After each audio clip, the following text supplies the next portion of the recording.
Look at that cute little prince. It's Buddha, though right now he's still called Siddhartha Gautama. Siddhartha lives in a palace in India. His parents believe that this little guy will become something extraordinary.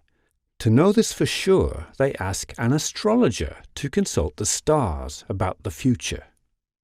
He will either become a very powerful ruler like his father, or he becomes a holy man and your family will lose all power in the kingdom. Oh my! Don't worry as long as you keep him away from sickness, aging, poverty and death, it will be all right. They decide to protect the prince from all such experiences.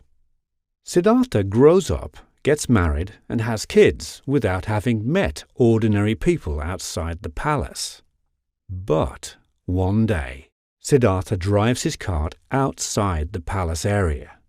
There he witnesses how ordinary people live. He sees an old man, a sick man, and a beggar monk in the street. He also drives by a dead man. What? People get sick and are poor and die? Life is just endless suffering. Siddhartha doesn't want to suffer, and he doesn't want anyone else to do so either. This must be solved. He leaves his wife and child and goes away. Siddhartha asks a lot of wise men for advice on how to live, but doesn't get any good answers. So he decides to try not eating. He will starve himself like a beggar monk, an ascetic. Look how thin he has become. This clearly doesn't work. It won't make one happier. No, Siddhartha realizes this. He gives up the idea of starving himself and sits down beneath a Bodhi tree to meditate. Here he decides to stay until he's found the solution. Nothing will make him move. An evil demon called Mara appears to tempt him. Mara offers him lots of great things, but Siddhartha just stays put. And finally, after having meditated for 49 days, Siddhartha realizes what's wrong. Humans are never satisfied. They always want more. And this wanting to have more never ends. And then the suffering never ends either. So now Siddhartha has realized how it is. He has become enlightened. And that is what the word Buddha means. Now he is no longer Siddhartha Gautama, but Buddha. Buddha wants more people to realize this. Some of his friends listen to him and start to follow him. They become his disciples. Buddha preaches to them and to other people.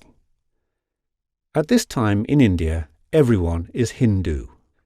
The Hindus believe in rebirth, reincarnation. You are born, live, die, are born, live, die, and so on, in an endless cycle, samsara. Stop! I want to get off! Buddha preaches the importance of getting free from samsara. Getting reborn makes it impossible to avoid suffering.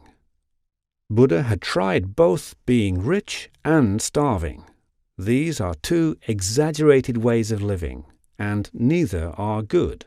He believes it to be better to choose a middle way. But hey, Buddha, if you're not born again, where do you end up after death? You don't get to a place, but to a condition where you don't want anything.